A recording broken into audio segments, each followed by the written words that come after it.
Salam untuk kita semuanya, berjumpa lagi dengan saya di channel Aritela Tutorial, tempat kita untuk berbagi informasi seputar informasi pendidikan dan informasi guru, serta informasi honorer dan informasi lain yang ada hubungannya dengan dunia pendidikan dan honorer atau informasi lain yang relevan.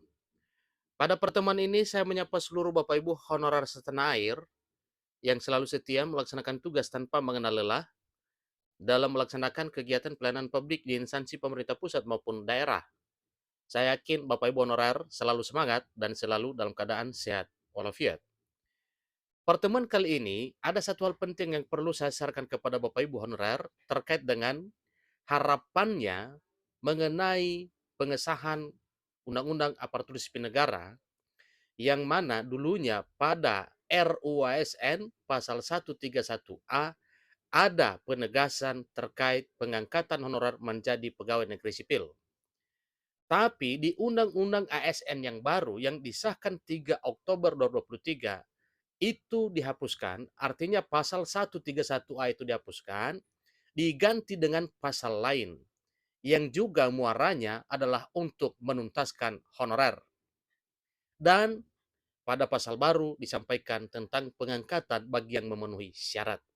Nah, Bapak Ibu terkait dengan hal ini, supaya Bapak Ibu honorer juga paham terkait dengan pasal yang mengatur tentang pengangkatan ini, mari kita simak informasi ini sampai selesai. Jangan lupa tekan tombol subscribe, nyalakan tombol notifikasinya, supaya semua informasi yang terupdate setiap saat selalu muncul di layar Bapak Ibu. Tanpa basa-basi lagi langsung pada informasinya.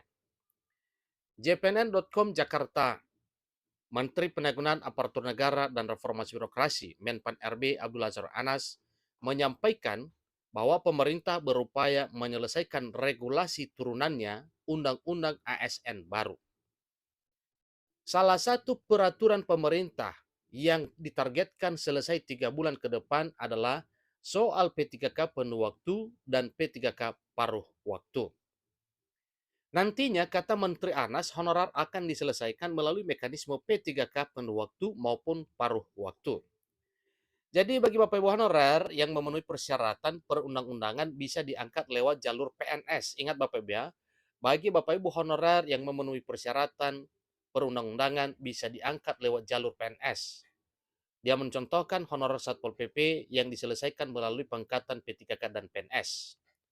Satpol PP usia 35 tahun ke atas diselesaikan lewat jalur P3K, sedangkan yang di bawah 35 tahun diberikan kesempatan ikut tes CPNS, terang Menteri Anas menjawab jpnr.com. Dia menegaskan dalam penyelesaian honorer ini dilaksanakan sampai Desember 2024 setelah ditunda 28 November 2023 tahun ini. Bagaimana dengan keberadaan pasal 131A yang masih beredar di kalangan honorer? Pasal tersebut tidak ada lagi dalam Undang-Undang Aparatur Sipil Negara yang baru. Ingat Bapak Ibu ya, tidak ada lagi pasal 131A dalam UU ASN baru. Jadi hal ini juga ditegaskan Sekretaris Kemenpan RB Rini Widiantini, nggak ada pasal itu, kan adanya P3K penuh waktu dan paruh waktu, ujarnya.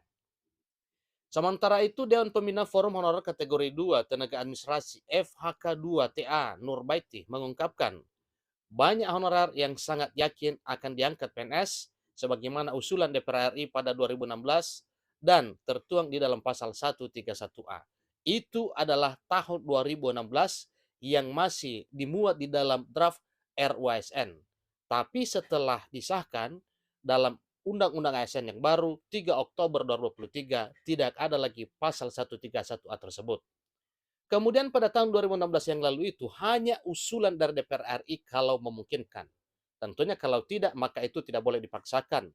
Dan terbukti pada Undang-Undang ASN yang baru 3 Oktober 2023 yang telah disahkan itu tidak ada lagi pasal 131A.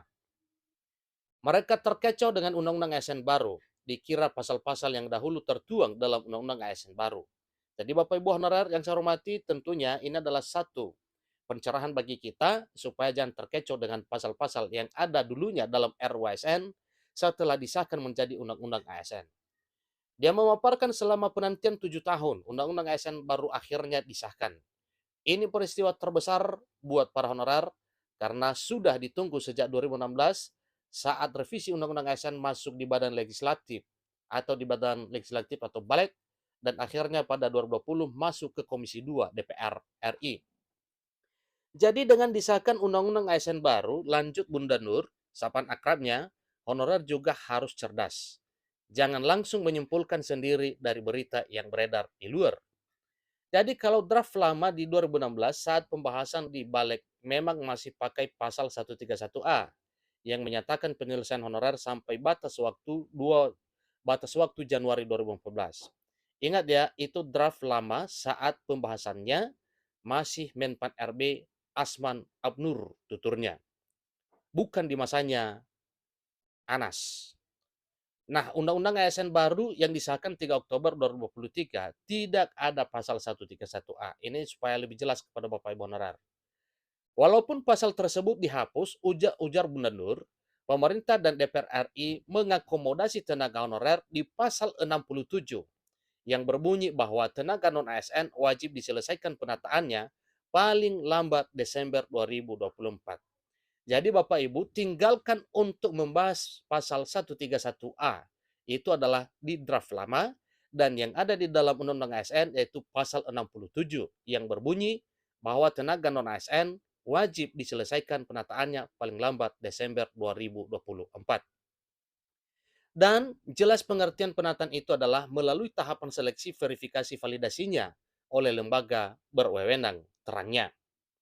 Nah, tentunya nanti Bapak Ibu, walau melalui tahapan seleksi, tapi kita tidak tahu bagaimana mekanismenya, namun kita harus bersabar untuk menunggu peraturan pemerintah turunan dari Undang-Undang ASN yang telah diresmikan 3 Oktober 2023 beberapa waktu lalu tersebut. Tentu itu nanti patokannya yaitu peraturan pemerintah turunan dari Undang-Undang ASN. Bunda Nur juga menyoroti informasi bahwa honorer akan diangkat PNS. Dia mengingatkan bahwa mau jadi PNS juga punya aturan, yaitu masih terbenturnya usia yang maksimal 35 tahun. Jadi kalau buat honorer kategori 2 ya, paling bisa P3K. Teman-teman honorer nggak boleh egois, karena itu memang aturannya, ucapnya. Dia menambahkan ada juga yang paling saat ini P3K bisa menjadi PNS dengan Undang-Undang ASN baru. Informasi tersebut menurut Nur menyesatkan karena pengaturannya tidak demikian. Tapi kita tidak tahu bagaimana nantinya kalau sudah terbit peraturan pemerintah terkait dengan penataan honorer tersebut. Seharusnya kata Nur, honorer yang sudah menjadi P3K bersyukur karena statusnya sudah menjadi ASN. Boleh berharap PNS, tetapi lihat juga regulasi dan kebijakannya saat ini. Dia mengajak seluruh honorer dan P3K fokus mengawal peraturan pemerintah. Jangan tergiur dengan janji manis para calo atau oknum nakal yang bisa menjanjikan PNS atau P3K dengan cara membayar, sebab menjadi ASN itu tidak dibayar. Bunda Nur mengaku sedih saat mendengar curhatan honorer soal banyak yang sudah kena tipu dengan membayar puluhan juta demi diangkat jadi ASN. Lebih lanjut dikatakan Undang-Undang ASN melindungi honorer dan meningkatkan status pekerjaan mereka. Setidaknya dari honorer bisa berubah menjadi ASN itu dahulu yang harus dipahami oleh seluruh honorer. Jadi sekali lagi saya hanya mengingatkan teman-teman jangan tergiur janji palsu dan sabar saja mengingat janji Menpan RB Azwar Anas bahwa 3 bulan peraturan pemerintah itu selesai. Itu sejak pengesahan Undang-Undang ASN. Jadi kalau kita berpatokan pada pengesahan Undang-Undang ASN 3 Oktober 2023 beberapa hari yang lalu itu, berarti akhir Desember bisa dipastikan tuntas peraturan pemerintah yang mengatur mengenai penataan tenaga honorer ini. Mengingat batas waktunya hanya 1 tahun 2 bulan terhitung Oktober ini menuju Desember 2024. Bapak Ibu honorer yang saya hormati, berhati-hati dengan tipu daya orang-orang tidak bertanggung jawab terkait dengan pengangkatan honorer menjadi PNS maupun P3K. Jangan tergiur dengan janji yang disampaikan oleh para calo, supaya Bapak Ibu jangan menjadi korban penipuan dengan harapan dan impian untuk diangkat menjadi aparatur sipil negara. Itulah informasi terkini Bapak Ibu. Jangan kecewa kalau pasal 131A sudah dihapus dan tidak ada, dan ingat bahwa ada pasal 67 yang telah tertuang di dalam Undang-Undang ASN 2023 yang menyelamatkan honorer. Demikian informasinya. Semoga bermanfaat. Sampai ketemu pada informasi berikutnya. Terima kasih.